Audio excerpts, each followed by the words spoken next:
Hello friends, finally medical પતી ગયું છે. કાલે મારા ફાધરનો ફોન હતો. મને કહે છે, બેટા તું આ બધા વિડીયો મૂકું છું તો બધા તારા પર હસશે. મેં એમને એવું કીધું કે જેને હસવું હોય હસવા દો, જેને રડવું હોય રડવા દો. આપણે આપણું કામ કરવાનું, જેવું આવડે એવું બોલવાનું, વિડીયો મૂકવાની. કોન્ટેન્ટ મોનેટાઇઝેશન ટૂલ લેવાનું છે, એ લીધા વગર આપણે જંપવાનું છે નહીં.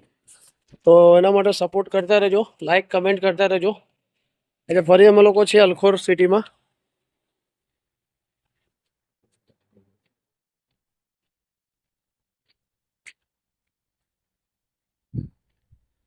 નો કોન્ટેન્ટ, કોઈ સબ્જેક્ટ નહીં, ખાલી વિડીયો બોલાશે અને બનાવશે અને બતાવીશું. બરાબર છે? તો સપોર્ટ કરતા રહેજો, લાઈક કરતા રહેજો. Thank you so much.